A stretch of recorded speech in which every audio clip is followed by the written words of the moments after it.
हमने थोड़ा सा जो किया था उसको हल्का सा बैकग्राउंड दे देते हैं। मैंने बात की थी Indian economy on the eve of independence, जिसमें हम इंडियन इकोनॉमी की बात कर रहे हैं। आपकी जो इंडियन इकोनॉमी है जिसमें सारी मार्केट्स आती हैं, वो इंडिपेंडेंस से जस्ट कुछ साल पहले वो कैसी थी।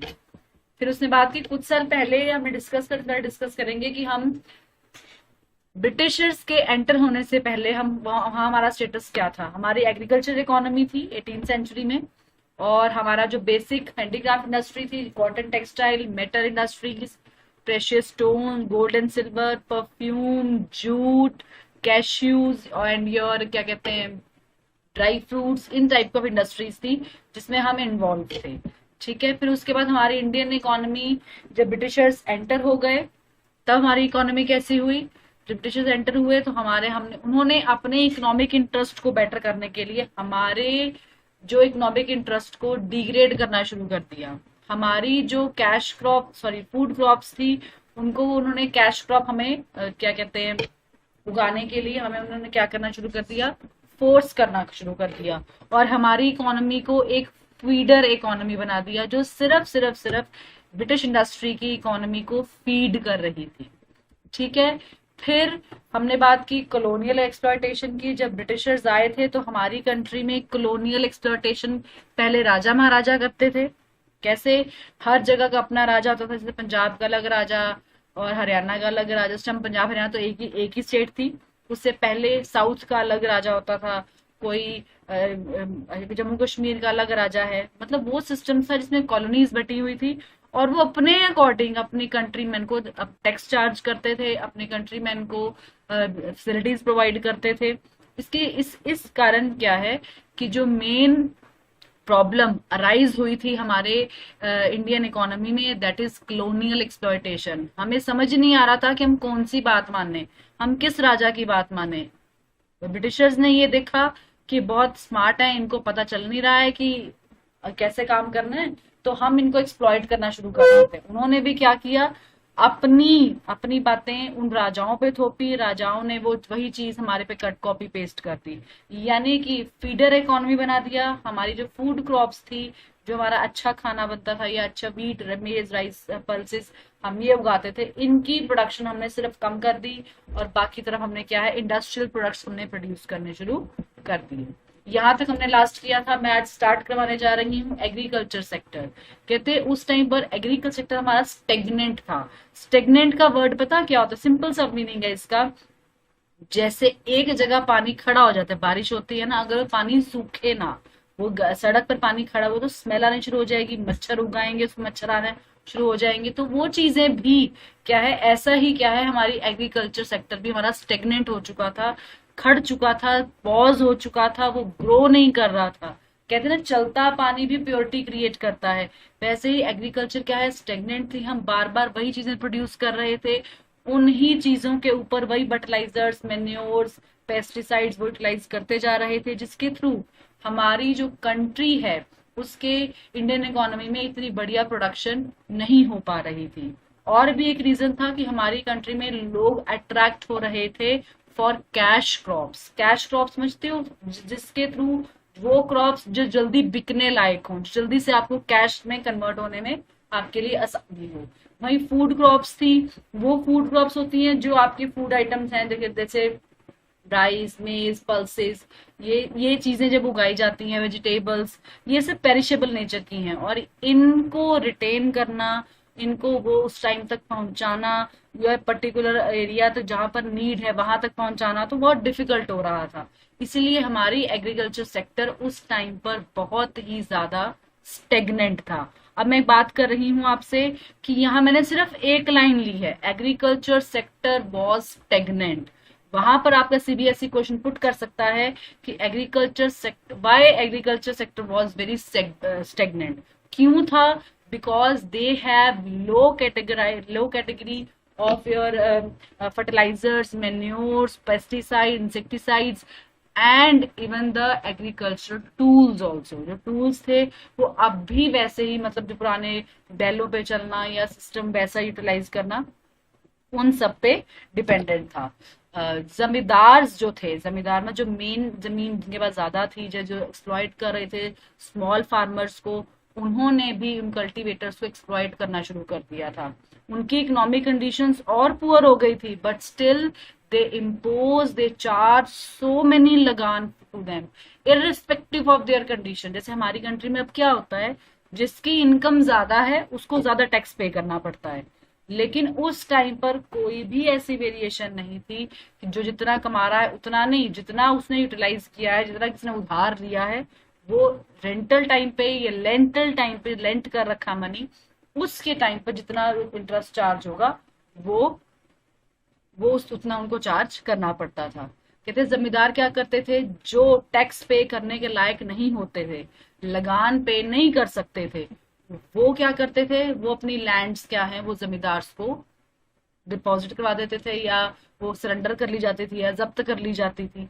तो उस टाइम पर ब्रिटिशर्स ने एक एक तरह से लोगों को ये समझाया, एक इन्फ्लुएंस दिया कि आप फूड क्रॉप्स मत उगाओ, आप कैश क्रॉप्स उगाओ। अगर आप कैश क्रॉप्स उगाओगे तो अपना जो कर्जा उठा रखा है, चाहे बेटी की शादी के लिए उठा रखा है या वैसे उठा रखा है, सीड्स लेने के लिए उठा रखा है, फर्टिलाइजर्स मैन्योर्स के लिए उठा रखा है, तो वो सब चीजें भी इसमें वो चीज में कवर हो जाएंगी। तो लोग इस चीज को देखकर अट्रैक्ट हुए, उन्होंने कहा भी भाई ये तो बहुत अच्छा काम चल रहा है कि जब हमारे को सामान हम वो उगा रहे हैं जिससे कैश आ जाए। पर वो ये नहीं समझ पा रहे थे जो कैश क्रॉप्स उगाने को दी जा रही हैं, एक तो वो उनकी लैंड खराब कर रही है। देखो यहाँ पे एक और क्वेश्चन बनता है, what are the consequences to produce cash crops. एक तो कैश क्रॉप उगाने से आपकी लैंड की फर्टिलिटी कम हो रही है, जो लैंड की quality of producing the products है वो डाउन हो रहा है।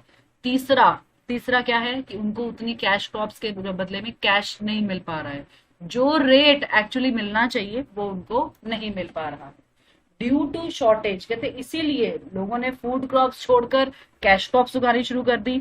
अब ये शॉर्टेज होने के करके फूड क्रॉप्स की लोगों को बहुत ज्यादा सूखा पड़ा, भूखमरी हो गई, लोगों के पास फर्टिलाइजर्स नहीं थे, इतना अच्छे मैन्योर्स नहीं थे, जिनके पास सामान बहुत था वो होर्ड करके संभाल कर रखना शुरू कर दिया और महंगा महंगा बेचना शुरू कर दिया। तो ये सारी चीजें हैं इसमें आ गई। अब इससे पहले मैं आगे चलने से पहले एक बार मैं आपसे डिस्कस करूंगी, बैठे हैं, एक बार मुझे बताना जो आजकल एग्रीकल्चर जो फार्मर्स का आंदोलन चल रहा है वो किस लिए चल रहा है। अब नूर बताओ जरा, क्यों चल रहा है, फार्मर्स क्यों आंदोलन कर रहे हैं, क्या रीजन है। मैम कैमराज ऑन करो जो बेटा, मैम 2 मिनट कैमराज ऑन, सभी कैमराज ऑन करो, कोई चक्कर नहीं है, जैसे बने हुए हो ओके वेरी गुड, जैसे हो वैसे एक्सेप्टेड है, लेकिन प्लीज कैमराज ऑन करो। बोलो अब नूर। मैम हमारे मैम गवर्नमेंट ने जो एग्रीकल्चर रूल्स बनाए हैं मैम, एक तो वो गलत है मैम। और उसके साथ मैम जो मंडी है जो उधर मैम वो जिम्मेदार बैठे हैं मैम, उनका मैम एक एक हिसाब का मैम रोल ही खत्म हो गया मैम। उनका ये मतलब है कि भाई जो मैम ये गवर्नमेंट हमारी नेटवर्क नहीं है ठीक आ रहा अब नूर आपका। कुमकुम बेटा आप बोलो, कुमकुम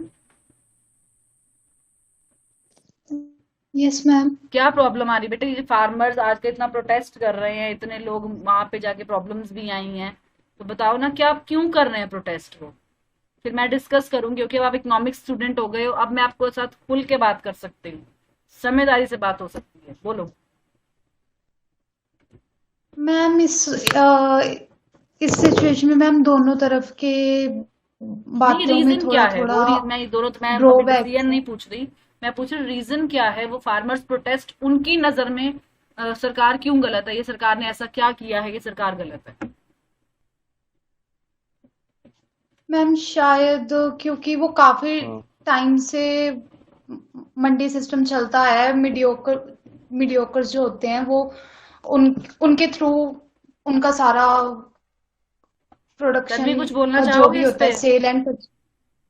मैम जहाँ तक मैंने सुना है उसमें मैम जो थोड़ा ऊंची बोलो इंटरमीडियरीज हो बेटा। रही है, मैम जो इंटरमीडियरीज है, तो गवर्नमेंट ने वो बंद करने के लिए कहा है कि मतलब गवर्नमेंट डायरेक्टली फार्मर से जो है वो ग्रेन्स लेगी और जो भी प्रोडक्ट्स हैं वो लेगी और फिर बेचेगी पब्लिक को, और इंटरमीडिएरीज जो है वो बंद हो जाएंगी, जिससे जो मतलब जो प्राइस बढ़ा के हमें देती थी वो नहीं होगी। ठीक, अब नूर और सुजल प्लीज कैमरा ऑन करो बेटा, ऐसा मजा नहीं आता। पता है इंडियन इकोनॉमी करने का तरीका ही यही है कि मैंने रट्टा नहीं बजाना, आपको रट्टाफिकेशन जरा सी भी नहीं करवानी। मैंने आपको डाटा भी इस तरह से लर्न करवाना है कि आपके दिमाग में फिट होगा और आप वैसे लिखोगे। अब नूर कैमरा ऑन करो बेटा। अब मैं थोड़ा सा डिस्कस करना चाहूंगी, मैं किसी के फेवर में नहीं हूं, मैं किसी के अगेंस्ट में नहीं हूं। पहले सरकार ने जो बिल बनाया था, अब वो बिल क्या था कि उस बिल में मीडियोकर पर्सन्स को हटाओ और जो फार्मर्स थे वो कहीं भी जाके सेल आउट कर सकते हैं, कहीं भी जाके, चाहे अंबानी को बेच दो, अडानी को बेच दो, जिसको मर्जी बेच दो। सबसे बड़ा ड्रॉबैक ये था कि यहां पर सरकार को आगे आना चाहिए था। किस लिए आना चाहिए था? क्योंकि एकदम से किसान मंडी छोड़कर बिल्कुल ओपन होकर नहीं बैठ सकता। समझ रहे हो मेरी बात को? अब मेरे को सिंपल सी बात है, मैं कुछ प्रोड्यूस कर रही हूँ, ठीक है, मेरे को पता ही नहीं कहाँ बेचने जाना है, तो बेच पाऊंगी मैं? और मेरा प्रोडक्ट भी ऐसा है कि पेरिशेबल, खराब हो जाएगा, मैं उसको इतना स्टॉक में नहीं रख सकती। इसीलिए फार्मर्स पैनिक हुए, ठीक है, उनकी जगह पे वो अग्रीड थे, बिल्कुल सही थे। फिर फार्मर्स को मौका दिया गया कि वो इस बिल को अमेंड करवाएं। 2-3 मीटिंग्स हुई, के 5-10 मीटिंग्स हुई, उन्होंने रिफ्यूज कर दिया। अब सरकार अड़ गई। फार्मर्स के पास फुल टू प्रोविजन थी कि वो इस बिल को अमेंड करवा सकते थे। अब सोल्यूशन क्या है इसका? अब ये क्वेश्चन आपके पास इंडियन इकोनॉमी में प्रेजेंट सिनारियो में कैसे आएगा? ये क्वेश्चन आ सकता है कि whether the agriculture bill is same as the provisions made in the Britishers rule. समझ रहे हो मेरी बात को? क्या बोलना चाह रही हूं मैं? ब्रिटिशर्स के टाइम पर जो रूल्स चल रहे थे, क्या वो कंपैरेटिवली, क्या वो सेम है एज कंपेयर टू प्रेजेंट कृषि बिल? अब सुनो, ये वर्जन क्यों आया? ऐसे क्वेश्चंस, प्रेजेंट सिनारियो वाले क्वेश्चन बहुत सारे आएंगे। इंडियन इकोनॉमी के लिए एक छोटी सी रिक्वेस्ट है कि रोज सुबह किसी भी न्यूज चैनल के, एनी न्यूज चैनल की फास्टेस्ट न्यूज 100 वाली जो आती है ना, वो सुन लो। लंबी लंबी सुनने की जरूरत नहीं है, मैं नहीं कह रही इतना घंटा लगाओ, सिर्फ एक वो फास्टेस्ट 100 न्यूज आती हैं, वो जरूर सुनो, ताकि आपको पता चले कि बेसिकली चेंजेस अमेंडमेंट्स क्या हो रहे हैं। बस इतना सा, इतना टाइम नहीं है कि घंटा लगा के, वो मैक्सिमम 15-20 मिनट्स का काम है। जी न्यूज पे सुनना है, आज तक पे सुनना है, जहां मर्जी सुनो, मैं कोई नहीं कह रही, लेकिन सिंपल सुनो कि क्योंकि आपको प्रेजेंट सिनारियो वाले क्वेश्चंस बहुत ज्यादा आएंगे। रीजन बिहाइंड इट सुन लो। पुरानी क्लासेस निकल गई, आप इतना मानकर चलो कि वैक्सीनेशन आ गई हैं और आपके एग्जाम्स होने ही होने हैं, आपका बैच नहीं बच सकता, क्योंकि मोस्टली तब तक आप 18 ईयर्स के हो जाओगे, आपकी वैक्सीनेशन लगनी शुरू हो जाएंगी और आपको कहेंगे वैक्सीनेशन लग गई है, बैठो पेपर में। समझ आ रही मैं क्या बोलना चाह रही हूँ? इसीलिए बड़े परफेक्शन के साथ तैयार करना है, क्योंकि इंडियन इकोनॉमी में सिर्फ डिस्कस कर रही हूँ, इस आंसर को लेती हूँ मैं। कृषि बिल जो हमारा बना है वो ब्रिटिशर्स रूल से मच मच मच बेटर है, क्योंकि ब्रिटिशर्स के टाइम पर ब्रिटिशर्स भी एक्सप्लॉयट करते थे, वो जमींदार भी एक्सप्लॉयट करते थे, यानी कि चेन बनी हुई थी। ब्रिटिशर्स एक्सप्लॉयट करते थे जमींदार्स को, जमींदार्स एक्सप्लॉयट करते थे पुअर स्मॉल फार्मर्स को। समझ रहे हो? अब ये एक चेन बनी हुई थी, वो गवर्नमेंट रूल में जो आया कि उन्होंने वो चेन हटा दी। उस चेन में स्पेसिफिकली मेंशन किया जाना चाहिए था कि गवर्नमेंट परचेज करेगी आपके उसको, जो आपका कृषि है, जो आपका ये पल्सेस, मेज या आपका जो भी आपका सामान है, ये जो एग्रीकल्चर प्रोडक्ट है, ये अगर गवर्नमेंट परचेज करती, गवर्नमेंट अपने कंट्रोल्ड रेट पर बेचती, तो ये परफेक्ट था। लेकिन गवर्नमेंट ने ये जो लूप था, ये लूप ही रहने दिया। उसको लगा फार्मर समझेंगे नहीं, फार्मर्स को पता नहीं चलेगा। लेकिन अब गवर्नमेंट ने अमेंडमेंट कर दी, अब गवर्नमेंट ने ये लूप हटा दिया है, अब गवर्नमेंट ने क्लियर कृषि बिल भी कर दिया है। लेकिन स्टिल अब ईगो आगे आ गई है, तो वो सिचुएशन नहीं सॉर्ट आउट हो रही। अब जब ये कंपैरिजन आएगा, ये 3 मार्कर क्वेश्चन बहुत अच्छा क्वेश्चन है कि प्रेजेंट सिनारियो में क्या जो कृषि बिल है is the same as the Britishers rule at that time. At that time मतलब बिफोर द इंडिपेंडेंस। हम बात वही कर रहे हैं, समझ रहे हो मेरी बात को? कहने का पर्पस ये है कि जो बातें पुरानी होंगी साथ के साथ आपको नई बातें भी प्रेजेंट सिनारियो में वो पूछ सकते हैं। क्लियर है मेरा कंसेप्ट? मैंने अभी सिर्फ एग्रीकल्चर को लिया है, सिर्फ एग्रीकल्चर को। अब क्यों मैं इतना डीप में करवा रही हूँ? क्योंकि आगे चैप्टर्स आएंगे, पूरे चैप्टर्स होंगे, तो उसमें हम डिस्कस करेंगे कि ये चीजें क्यों है और एक डाटा लर्न करने की प्रोविजन रखेंगे। समझ में आ रही मैं क्या बोलना चाह रही हूँ आप सबको? एक बार सिर हिला दो या थम्स अप दिखा दो, मेरे को आइडिया हो जाएगा। ठीक है, दैट मीन्स कहने का पर्पज ये है कि हम जो कुछ भी करेंगे, चाहे मैंने एक सेक्टर लिया है, इस सेक्टर की डेवलपमेंट कैसे हो सकती है। अब उस टाइम पर, ब्रिटिशर्स के टाइम पर, अब यहाँ पर on the eve of independence की बात हो रही है, चैप्टर वाइज करा रही हूँ, on the eve of independence पे है। उसमें हमने एक टॉपिक उठाया है जब ब्रिटिशर्स हमारी इंडिया में रिजाइड कर रहे थे, जब ब्रिटिशर्स हमारी कंट्री में रह रहे थे, तब उन्होंने जमींदार्स को एक्सप्लॉइट करना शुरू किया। जमींदार्स के वैरायटी लेकर आए वो, और उनको एक्सप्लॉइट करते हुए जो स्मॉल फार्मर्स थे उनके ज्यादा लगान चार्ज किया गया, ज्यादा टैक्सेस चार्ज किए गए। अगर वो टैक्सेस नहीं पे आउट कर सकते थे तो उनको क्या किया गया, उनकी जो फूड आइटम्स थी, जो उनके फूड प्रोडक्ट्स थे, जो प्रोड्यूस कर रहे थे, वो ही उठा के उनके घर से वो ले जाते थे। पहली बात। दूसरी बात, आज का एक होमवर्क है, आज मतलब कल आपके पास, कल मेरी क्लास है, चलो आज नहीं, इस वीकेंड पे सैटरडे संडे को आपने एक मूवी देखनी है, मदर इंडिया। मम्मा पापा से पूछना, वो नहीं तो डाउनलोड कर लो, जैसा है गो फॉर दैट मूवी। वो एक्चुअल पिक्चर है हमारी इंडियन इकोनॉमी की। उसको इस तरह से नहीं देखना कि मैं मूवी देख रही हूँ, उसमें ये संजय दत्त है या नरगिस है, बहुत पुरानी पिक्चर होगी, ब्लैक एंड व्हाइट मिल सकती है या आपको कलर मिल सकती है, लेकिन गो फॉर इट। उसमें देखना कि एक्चुअल में लोग कितना ज्यादा एक्सप्लॉइट होते थे, आपको उस वे में पता चल जाएगा भी किस, क्योंकि आजकल मूवीज उन टॉपिक्स पे नहीं आती क्योंकि वो बोरिंग टॉपिक्स हैं। उस टाइम पर ये ऑस्कर के लिए मूवी गई थी, mother India. Please go for that movie, उस मूवी को देखो एक वीकेंड पे।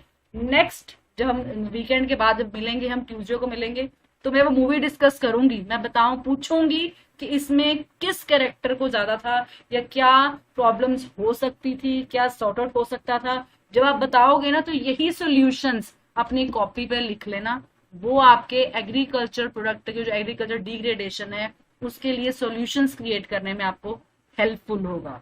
एक बात। दूसरी बात मैं कहना चाहूंगी कि अब जब भी कोई एड देखते हो, कोई मूवी देखते हो, तो उसमें अपना थिंकिंग हॉरिजॉन चेंज करो। उसको एंटरटेनमेंट पर्पज के साथ साथ, मैं ये नहीं कह एंटरटेनिंग होना, बिल्कुल ही सोचते रहना, के साथ साथ आपने क्या करना है, बिल्कुल उस मूवी को कॉमर्स के पर्पज से, बिजनेस के पर्पज से आपने उसको चेक करना है, समझना है वो क्या कहना चाह रहा है। ठीक है, अगर कोई मूवी फ्लॉप हुई है तो सोचो उसकी कॉस्ट कितनी हुई होगी। ये सब चीजें आपके थिंकिंग हॉरिजॉन को बदलेंगी। अब मैंने यहाँ डिस्कस किया है आपके साथ agriculture sector at the eve of independence, या हम कह सकते हैं जब ब्रिटिशर्स हमारे इंडिया में रिजाइड कर रहे थे तब हमारा स्टेटस क्या था, और साथ के साथ मैंने आपके साथ आज का प्रेजेंट 2021 का प्रेजेंट सिनारियो भी डिस्कस किया। समझ में आ रही है क्यों मैंने पीपीटी ऑफ कर दी? कि नहीं, एक बार डिस्कशन हो जाए, प्रेजेंट सिनारियो आपको पता होना चाहिए, then you can handle these questions.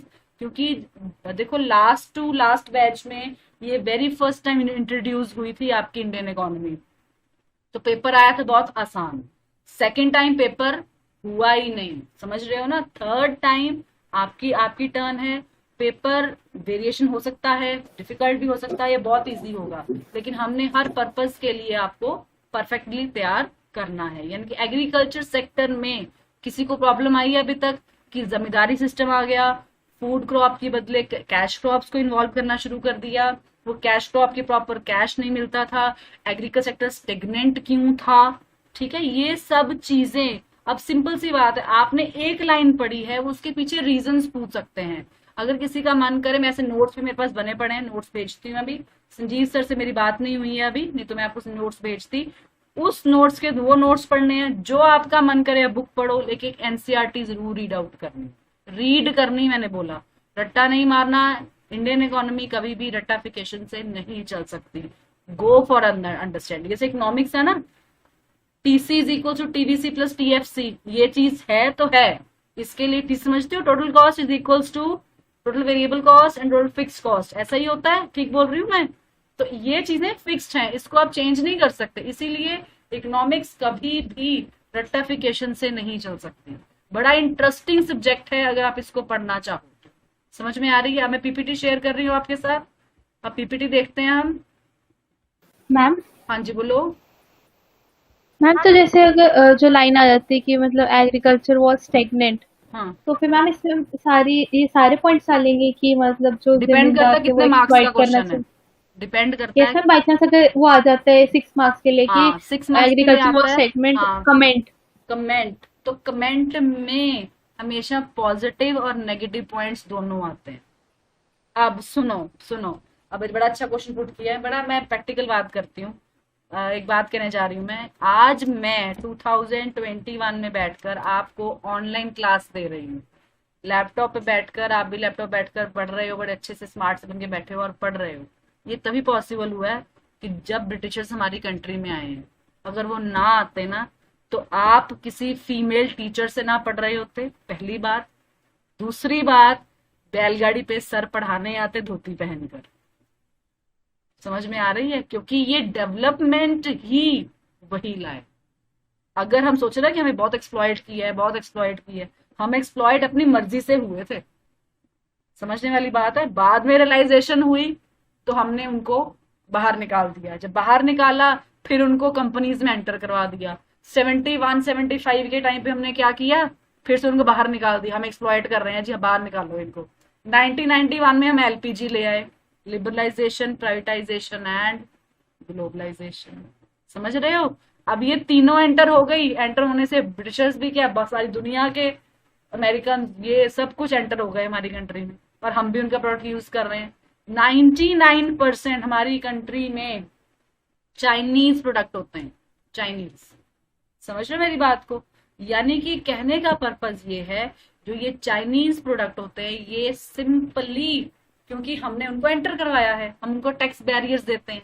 Simple सी बात है। अब मैं ये बात कर रही थी कि जो ब्रिटिशर्स आए हैं, ये बात हुई है, कमेंट हुआ है, जब कभी भी चाहे बिजनेस स्टडीज हो चाहे इकोनॉमिक्स हो, किसी में जब वो कमेंट वाला क्वेश्चन आए तो कमेंट वाले क्वेश्चन में हमेशा हम पॉजिटिव के साथ साथ नेगेटिव पॉइंट्स भी देते हैं।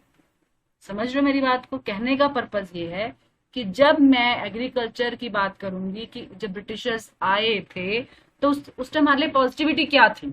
हमारे लिए पॉजिटिविटी थी कि हमारी टेक्नोलॉजिकल अपग्रेडेशन हो रही थी। फर्टिलाइजर, सीड्स, मेन्योर्स हम टेक्निकली यूज कर रहे थे।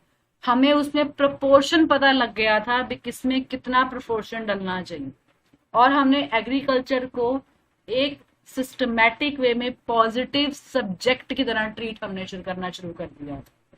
ठीक है। अब वो जब जाने लगे थे तब भी हमें कितनी टेक्नोलॉजी, जो हमारे, आपको पता है बॉम्बे टू थाना हमारी फर्स्ट ट्रेन हमारी इवॉल्व किसने की थी? ब्रिटिशर्स के टाइम पर ही हुई थी। वो ना होते तो आज भी हम बैलगाड़ी पर ही चल रहे होते। हमारे को अभी उतना डेवलपमेंट आना, जब तक चीज देखते नहीं है ना हम, तब तक हमें वो चीज बनाने की हमें इच्छा ही नहीं जागती। इसीलिए ब्रिटिशर, जब कमेंट वाला क्वेश्चन आएगा तो आपने ब्रिटिशर्स के पॉजिटिव इम्पैक्ट्स के साथ साथ आपने क्या करना है, नेगेटिव इम्पैक्ट्स भी बताने हैं। एंड में कंक्लूजन बताना है, व्हाट्स योर ओपिनियन। समझ में आ रही? कमेंट का क्वेश्चन कैसे डील करना है? जब वर्ड डिस्कस आता है, गो फॉर पॉजिटिव पॉइंट, मतलब जो आपने बताना है, जो क्वेश्चन में पूछा गया है उसको वही एज इट इज बता देना है। सपोज किसी क्वेश्चन में किसी की लिमिटेशंस पूछी हुई हैं और कहा है डिस्कस, तो only limitations, not more than that. Importance पूछी हुई है और कहा है डिस्कस, तो वो only importance, not more than that. जहां पर कमेंट वर्ड आ गया वो कमेंट में हम डिस्कशन करेंगे, positive as well as negative, then we can give a conclusion in single line. Comment के क्वेश्चन सॉल्व करने में डिफिकल्टी नहीं आनी चाहिए।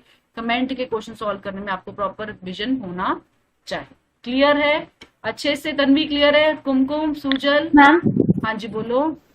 मैम तो जैसे ये वाले अगर स्टेटमेंट आती है एग्रीकल्चर इज स्टेगनेंट, हम्म तो हम स्टेगनेंट के बारे में पूछा तो इसमें हम पॉजिटिव पॉइंट्स क्या क्या बेटे अगर लिखेंगे कि कमेंट वो लिखा है तो पॉजिटिव पॉइंट स्टेगनेंट नहीं थी, उस टाइम स्टेगनेंसी को उन्होंने मूवमेंट प्रोवाइड की थी। हमारी कंट्री में ओनली फूड क्रॉप्स उगाई जा रही थी, सिर्फ वीट, राइस, मेज, पल्सेस ये उगा रहे थे, कॉटन, ऐसी चीजें हमारी इतनी ज्यादा अबंडेंस में यूटिलाइज नहीं हो रही थी। देखो ये सोचो इस बात को, अब आप प्रैक्टिकल होके सोचो, अगर हम सिंपल मैं एक ही सब्जेक्ट पढ़ाती रहूं या मैं एक ही चीज हम रोज खाते रहे, हम बोर हो जाएंगे ना। हम मम्मा को कहते हैं ना, मम्मा आज संडे है, आज कुछ और बनना चाहिए।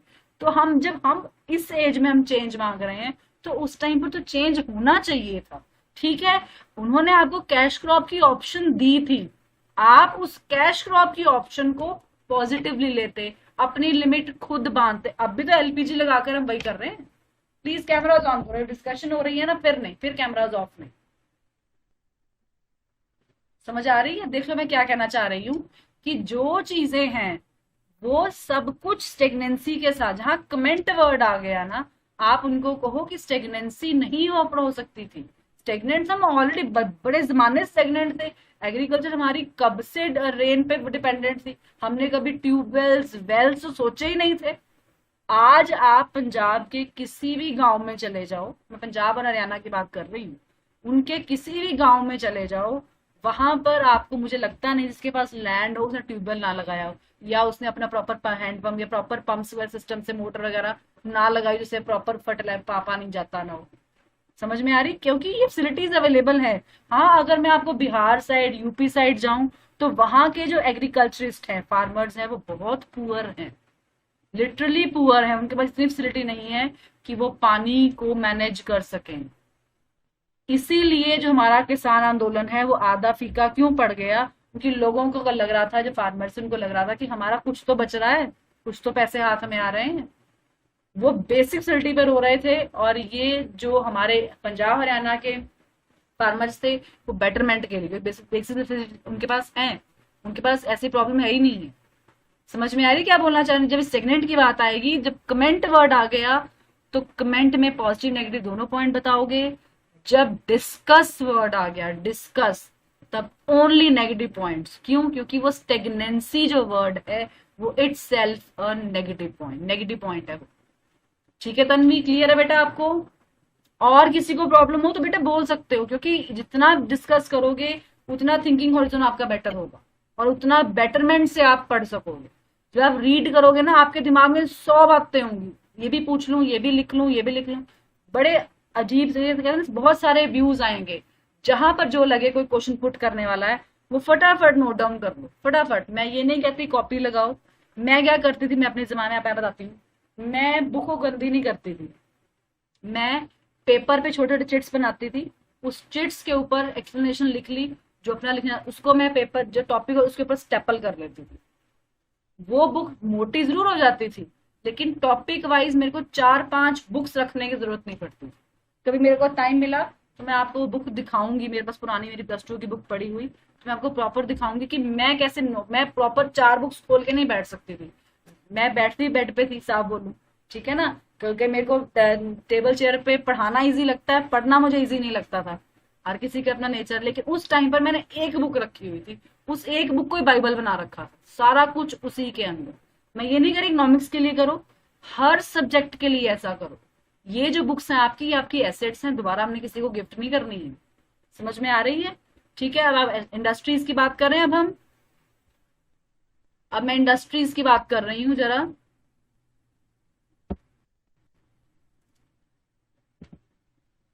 इंडस्ट्री सेक्टर विजिबल हो रहा है सबको?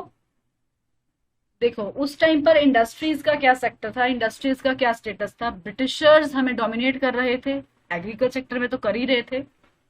अब उन्होंने क्या करना शुरू कर दिया था, हमें लालच देकर एक्सप्लॉइट करना शुरू कर दिया था। कैसे? वो अपनी मशीन मेड चीज लाते थे, फिनिश गुड्स लाते थे, और हमारे यहाँ महंगी बेचते थे। उस मशीन मेड चीज के लिए जो जो रॉ मटेरियल मिलता था वो हमारी कंट्री से एक्सपोर्ट करते थे। यानी कि हम उस टाइम पर, ब्रिटिशर्स के आने से पहले, हम इक्का दुक्का चीजों के लिए अपना हम इंपोर्ट करते थे, एक्सपोर्ट हम ज्यादा करते थे, क्योंकि हमारी चीजें क्वालिटी वाइज, क्वांटिटी वाइज और अपेयरेंस वाइज बहुत अच्छी होती थी। दूसरी बात, जब हमने इम्पोर्टर्स, एज इम्पोर्टर हमने वहां से फिनिश गुड्स मंगवानी शुरू कर दी, हमारी हैंडीक्राफ्ट इंडस्ट्री बिल्कुल डंप हो गई। जो लोग हैंडीक्राफ्ट इंडस्ट्रीज में इन्वॉल्व थे, खादी का सामान बना रहे थे, खड्डी की चादरें बना रहे थे, या सिल्क की साड़ीज बन रही थी, हैंडमेड जो साड़ीज बन रही थी, वो सब कुछ हमारा डंप हो गया। यानी कि जो आपका जो डंप हुआ था, वो लोग अनएम्प्लॉयड हो गए थे। देखो, भूखमरी भी आई, प्रोडक्ट्स खरीदने की हैसियत भी नहीं थी, और हम ऊपर से अनएम्प्लॉयड हो गए हैं, हमारे पास काम ही नहीं है। हमारी कई इंडस्ट्रीज जो कॉटन टेक्सटाइल मिल्स हैं, ये सारी बैकवर्ड होती जा रही थी। कहते ओनली 1/6 जो टोटल हमारे पॉपुलेशन है, उसका ओनली 17% पीपल, 17% पीपल सिर्फ ये हैंडीक्राफ्ट इंडस्ट्रीज में इन्वॉल्व रह गए थे। बाकी के बाकी 83% they left over these in handicraft industries. अब कॉटन जो टेक्सटाइल मिल्स थी, वो मोस्टली महाराष्ट्र, गुजरात और एक एरिया सूरत टाइप था, तो उसमें ये सिर्फ इन्वॉल्व होके रह गई थी। जो जूट मिल्स थी, वो भी बंगाल में थी, लेकिन उन पर भी ब्रिटिशर्स ने अपना होल्ड बना लिया था, क्योंकि आपको पता है आज की डेट में भी जूट के लिए नंबर 1 एक्सपोर्टर सिर्फ इंडिया ही है। इसीलिए उनको पता था कि ये इंडिया की सबसे बड़ी एसेट है, इसके थ्रू इंडिया बहुत ज्यादा एक्सपोर्ट कर सकता है, अपनी मर्जी से चार्ज कर सकता है। तो उस टाइम पर ये जूट मिल्स हैं, वो टेक ओवर कर दी गई थी फॉरेनर्स के थ्रू। जो ब्रिटिशर्स थे, ब्रिटिशर्स गवर्नमेंट थी, उन्होंने अपने फॉरेन पीपल को बंगाल में रिजाइड करने की कोशिश कर दी थी, उनकी बस्तियां, उनके शहर बसाने शुरू कर दिए थे बंगाल स्टेट में, और उस स्टेट में उनके प्रॉपर एक्सप्लॉयटेशन शुरू हो गई थी। जूट मिल्स को टेक ओवर कर लिया, जूट मिल्स खरीद ली गई थी। तो वो सारा काम hold and control and manage कौन कर रहा था? आपका Britishers, indirectly but through foreigners.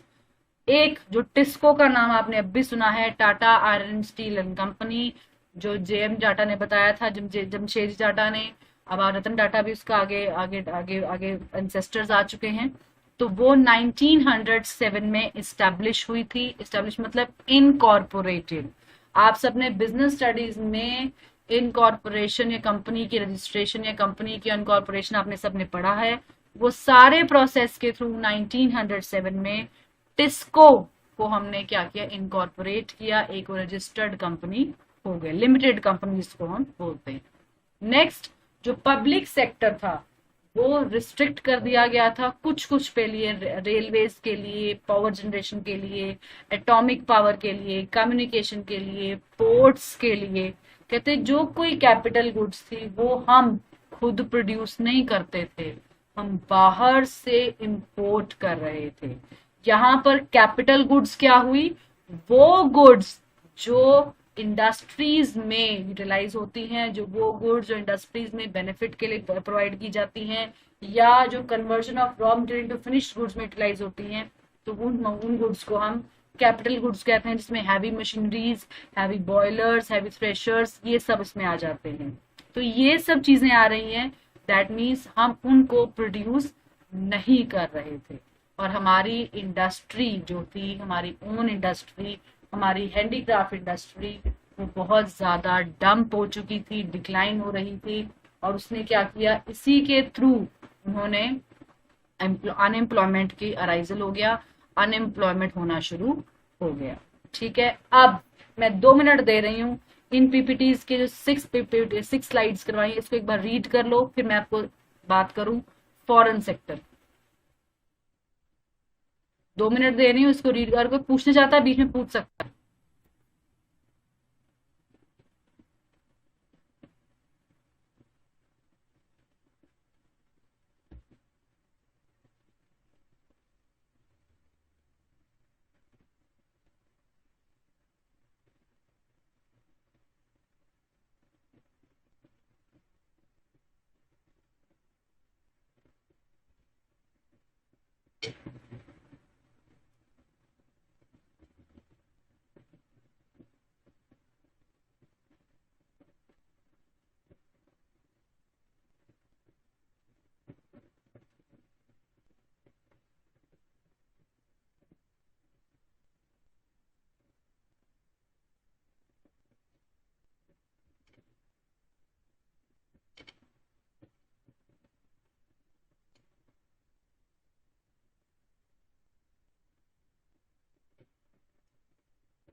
Start कर रही हूँ मैं आपके साथ फॉरेन ट्रेड। अब फॉरेन ट्रेड क्या होता है? Import and export of goods is called foreign trade. जो हम फॉरेन अपनी बाउंड्रीज के बियॉन्ड जाकर, अपनी बाउंड्रीज मतलब अपनी कंट्री की बाउंड्रीज के बियॉन्ड जाकर हम जो सेल एंड परचेज करते हैं, चाहे वो आपकी कंट्री में आ रहा है या आप कंट्री से बाहर आप सेल कर रहे हो, तो उसको हम फॉरेन ट्रेड बोलते हैं। उस टाइम पर जब ब्रिटिशर्स हमारी कंट्री में थे, उन्होंने एक डिस्क्रिमिनेटरी पॉलिसी ऑप्ट कर रखी थी।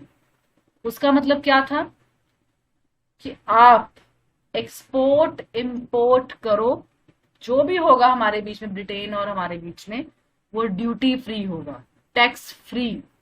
टैक्स फ्री मतलब ना आने का टैक्स ना जाने का टैक्स, मतलब आराम से आ जा सकता है सामान, कोई बेनिफिट ना हो। जो चीज इंडिया में जितने की मिल रही है, फॉरेन कंट्री में भी उतने की ही वो चीज उनको सप्लाई की जाएगी। आज प्रेजेंट सिनारियो में ऐसा नहीं होता।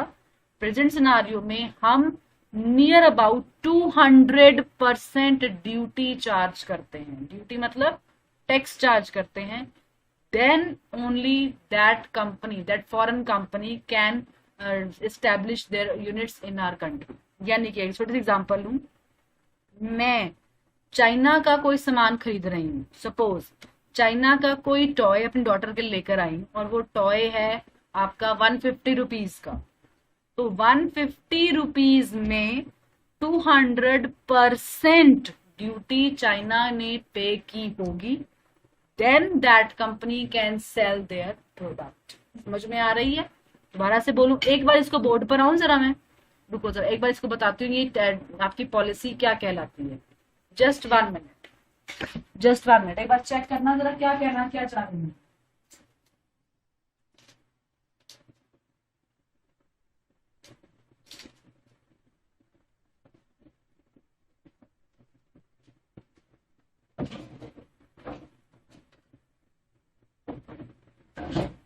देखो, जो डिस्क्रिमिनेटरी उनकी पॉलिसी थी,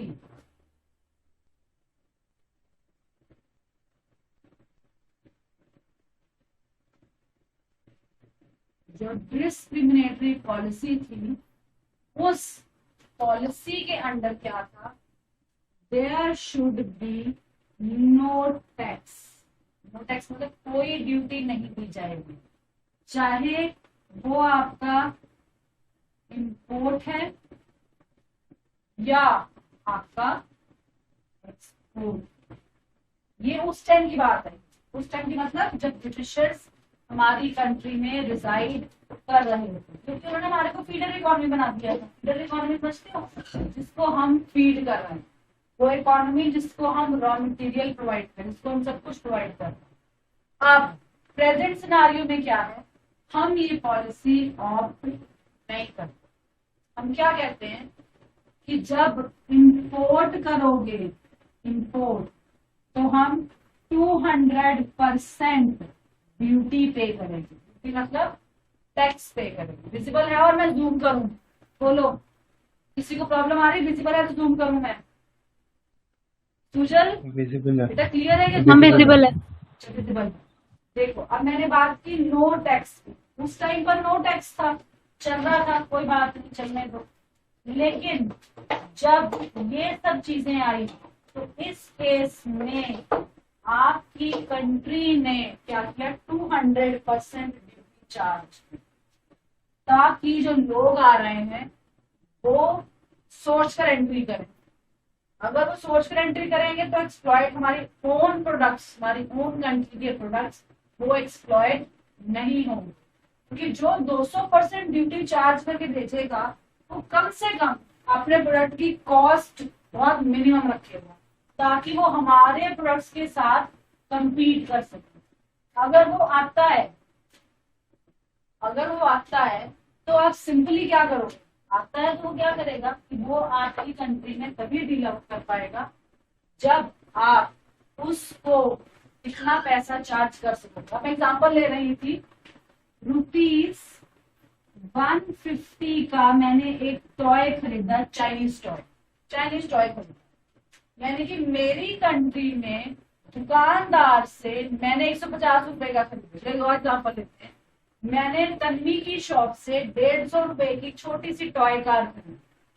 अब तन्वी ने 150 रुपए में बेची तो तन्वी ने भी तो इसमें कुछ कमाया होगा, सॉरी कमाया होगा, यानी कि तन्वी को भी ये प्रोडक्ट कम से कम 120 मार्कर में चलना है।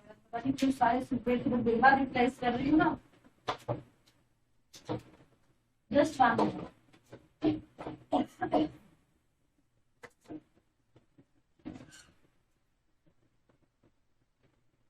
अब तन्वीर ने तो ये चीज 120 में आई होगी, 120 में, यानी कि कहने का पर्पज ये है 30 रुपए तन्वी ने कमाए। एक्चुअल में तन्वी ने जो 120 की चीज खरीदी होगी वो इंपोर्ट होगी आई होगी, इंक्लूडिंग 200% ड्यूटी। यानी कि चाइना ने अपनी कंट्री में इतने सस्ते प्रोडक्ट्स बनाए कि उनकी 200% ड्यूटी पे करने के बावजूद भी वो हमारी कंट्री में 150 रुपए की कार बिक। और मैं बताऊं, जिन आपने भी टॉयज बचपन में खरीदे होंगे, जिन टॉयज के ऊपर मेड इन यूएसए लिखा होता है वो टॉयज बहुत महंगे होते हैं। वो टॉयज कम से कम आपको 1500-2000 से कम नहीं मिलेगा, ठीक है। अब डिज्नी के टॉयज आते हैं, एनाएल्सा डॉल्स आती हैं, ये भी हम इंपोर्ट कर रहे हैं, लेकिन उसकी कॉस्ट ज्यादा है। उन टॉयज की, मैं टॉयज एग्जांपल ले रही हूँ बेटा, उन टॉयज की कॉस्ट ज्यादा है और उन टॉयज पे ड्यूटी चार्ज भी हो रही, इसलिए 15-2000 की डॉल है, ठीक है। अब वो कार पे लिखा हुआ है made in China, made in China लिखा है तो उसकी कॉस्ट भी उसने कम रखी होगी ताकि वो 200 रुपया चार्ज कर सके। 200 रुपया क्या है, वो 200% ड्यूटी क्या है वो चार्ज कर सके। वो 200% ड्यूटी चार्ज करने के बावजूद वो 150 रुपये में बेच रहा है, 120 रुपये में बेच रहा है, 30 रुपये तन्वी ने भी कमाए हैं, ठीक है कि नहीं। दैट मीन्स कि ये जो सब चीजें हैं, ये सारा प्रोसेस, ये पॉलिसी उस टाइम पर ब्रिटिशर्स ने फेल कर दी थी। ब्रिटिशर कहता है जी आप इंपोर्ट एक्सपोर्ट ड्यूटी लगाओगे तो हम क्या करेंगे, उस एक्सपोर्ट इंपोर्ट ड्यूटी को हम चार्ज नहीं करेंगे। हम क्या करेंगे, हमारी कंट्री में वेलकम करो, हमारी कंट्री से आओ, हमारी कंट्री से चले जाओ, पर कोई टैक्स ना पे करना पड़े। मतलब कितना स्मार्ट वर्क कर रहे थे। और हम अपनी अक्लमंदी से बेवकूफ बन रहे थे कि हाँ ठीक है, आओ और हम एक्सप्लॉइट करो। समझ रहे हो मेरी बात को? यानी कि कहीं ना कहीं ये चीजें बहुत ज्यादा मैटर कर रही थी हमारी कंट्री की इंडस्ट्रियल डेवलपमेंट के लिए। अब डिस्क्रिमिनेटरी पॉलिसी के अंडर वो 1 मार्कर क्वेश्चन है कि what do mean by discriminatory policy, या what type of discriminatory trade policy britishers has applied. They applied duty free import and export and import of finish goods and export of Indian raw material. ये duty free कर दिया था।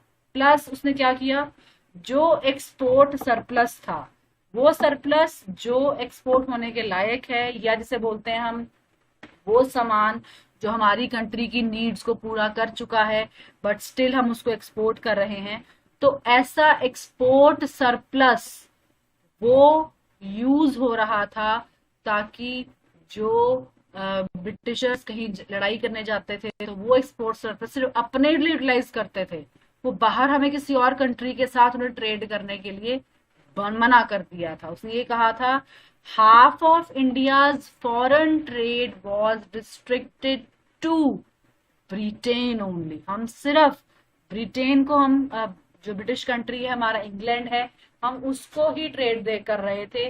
बाकी जो हमारी Sri Lanka, China, Persia, साइलोन Sri Lanka का नाम है, नहीं याद होता, श्रीलंका, चाइना और ईरान लिख सकते हो, इनके साथ किया। इनके साथ भी क्यों किया पता है आपको? क्योंकि चाइना का सामान सस्ता था, श्रीलंका हमारे से लोएस्ट था, हम इसके अदर प्रोडक्ट्स को यूटिलाइज कर रहे थे, और ईरान से हम ऑयल डिपार्टमेंट, ऑयल चीजें ले रहे थे, जैसे ऑयल है, क्रूड ऑयल ले लिया। तो ये सब चीजें हमारे फॉरेन ट्रेड में उस टाइम पर हो रही। ठीक है, अब बात कर रही हूँ features of Indian economy on the eve of independence. यानी कि इंडियन इकोनॉमी का क्या फीचर्स थे जब कुछ 2-4 साल रह गए थे हमारी इंडिया को इंडिपेंडेंस लेने में। उस टाइम पर हमारी इकोनॉमी स्टेगनेंट थी, कोई ग्रोथ नहीं थी, पॉपुलेशन बल्क में थी, लोगों के 10-10, 12-12 बच्चे थे, स्टैंडर्ड ऑफ लिविंग वैसा ही होगा, अनएम्प्लॉयमेंट ज्यादा थी, हैंडीक्राफ्ट इंडस्ट्रीज खत्म हो रही थी, तो एपिडेमिक्स और स्टार्वेशन, जैसे बंगाल का जो आपका फेमाइन आया था वो भी इस वर्ड में था। हमारी इकोनॉमी बैकवर्ड थी। हमारी उस टाइम की 1947-48 के टाइम पर हमारी पर कैपिटा इनकम 230 रुपीज थी, जो आज की डेट में निर्भर हमारा 2000-3000 पे पहुंच गए हैं हम। ठीक है, एग्रीकल्चर बैकवर्डनेस थी, 72% पीपल हमारे सिर्फ एग्रीकल्चर कनेक्टेड थे, और 50% जीडीपी हमारी एग्रीकल्चर दे रही थी। और उस टाइम पर सर्विस सेक्टर तो, टर्शरी सेक्टर तो एग्जिस्ट ही नहीं करता था। लो फूड प्रोडक्शन थी क्योंकि सब लोग कैश क्रॉप उगाना चाहते थे, कैश क्रॉप से अपना कैश को, अपने पैसे को इंक्रीज करना चाहते थे, तो ये सब चीजें आ गई। नेक्स्ट है, उस टाइम पर इंडस्ट्रियल बैकवर्डनेस थी, हमारे पास बेसिक हैवी इंडस्ट्रीज नहीं थी, हम कैपिटल गुड्स नहीं प्रोड्यूस कर पा रहे थे, हमारी कंट्री में मशीन्स प्रोड्यूस नहीं होती थी, small and cottage industry Britishers ने आकर बर्बाद कर दी थी, र्यून कर दी थी, और कैपिटल गुड्स के लिए, मशीनरी के लिए, अदर सब्सिडीज के लिए हम ब्रिटेन और अपने इंग्लैंड के ऊपर हम क्या करते थे, डिपेंडेंट हो गए थे।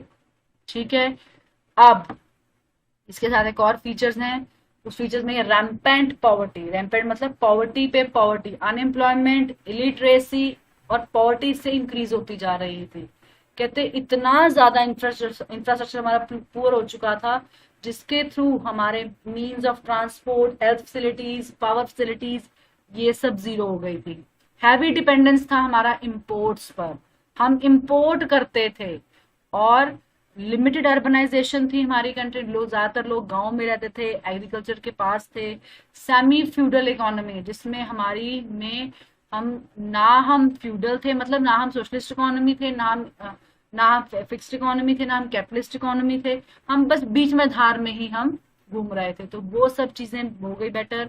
फिर उसमें हमने कॉलोनियल एक्सप्लॉयटेशन शुरू हो गई, एक्सप्लॉयटेशन हमारी इकोनॉमी की बहुत ज्यादा होती जा रही थी, जिसमें हमारी कंट्री बहुत ज्यादा बियर कर रही थी लॉसेस को, अनएम्प्लॉयमेंट को और डिप्रेशन को। क्योंकि 1930s में कोई डिप्रेशन आया था, तो उस डिप्रेशन से हम बाहर ही नहीं पाए थे। बाकी जापान, चाइना से कंट्रीज रैपिडली ग्रोथ कर रही थी और हम अभी भी उस डिप्रेशन में स्टक होकर हम बैठे हुए थे। ठीक है, अब मैं 2 मिनट दे रही हूँ, उसको रीड कर लो, फिर मैं आगे कर रहा हूँ। Agriculture sector on the eve of independence, just 1 minute. यहां से शुरू करो, फॉरेन ट्रेड से।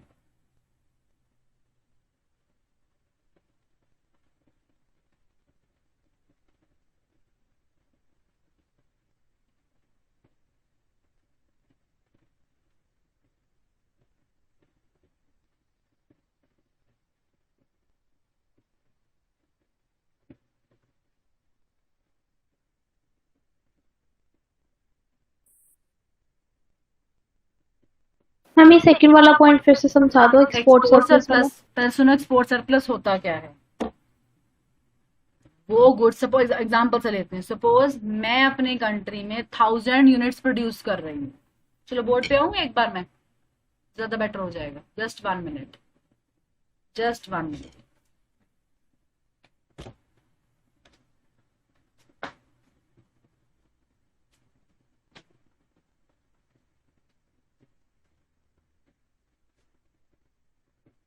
देखो था क्या, एक्सपोर्ट सरप्लस होता क्या है। एग्जाम्पल ले रही हूँ, मैंने 1000 यूनिट्स मार्केट में सारे आज,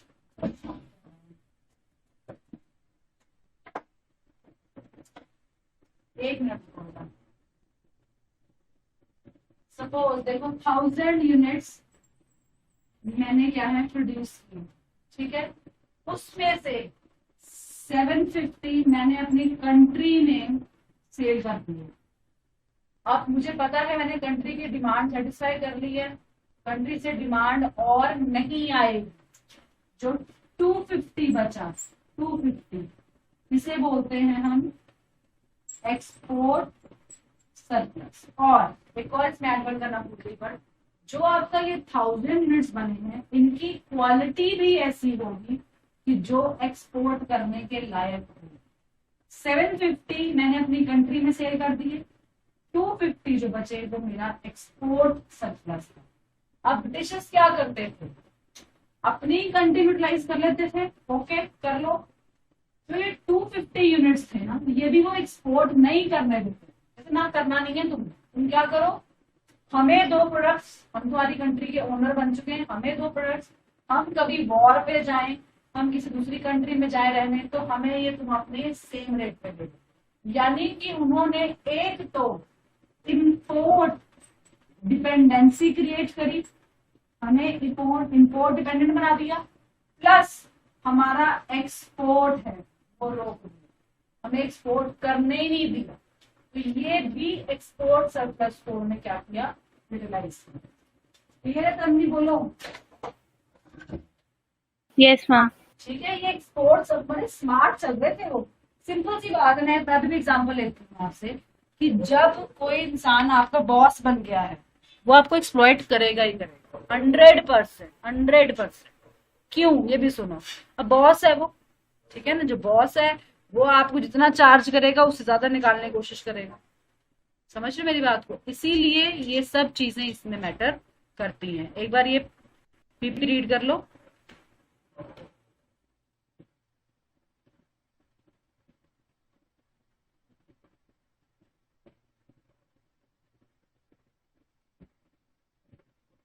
इन्होंने ये लिया है, एक वर्ड और मैं ऐड कर दूं, इन्होंने ये भी लिया है कि जो वो अगर एक्सपोर्ट करते भी थे तो उससे जो पेमेंट्स आती थी वो भी, वो सारा खर्चा पैसा वो अपने पास रखते थे, जो फॉरेन करेंसी में आता था उसको अपने पास रखते थे। और अपने किसी वॉर में जा रहे हैं, बाहर जा रहे हैं, तो वो पैसा भी इवन की वो यूटिलाइज, गुड्स तो करते ही करते थे, वो पैसा भी यूटिलाइज कर लेते थे।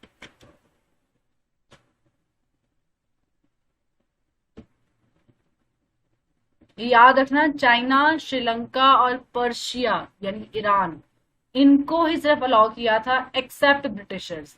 अदरवाइज उन्होंने किसी भी कंट्री को अलाउ नहीं किया था कि वो इंडिया के साथ आके ट्रेड करे।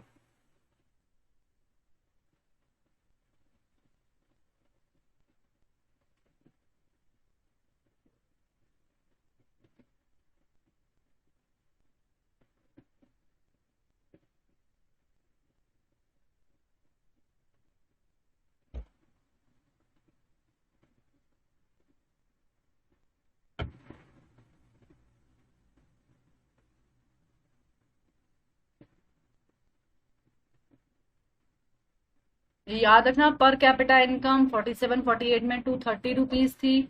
72% people are engaged in your agriculture sector and they contribute in 50% of GDP.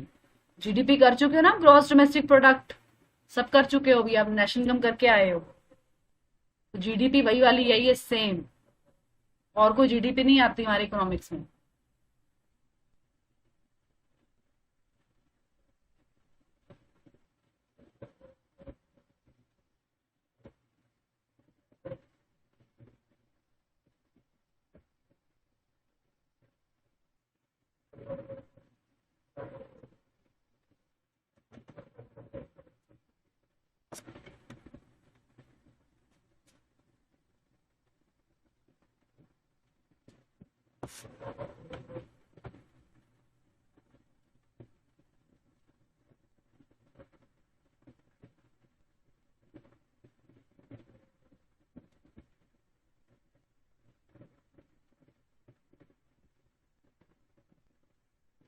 चलो आज के लिए इतना काफी है.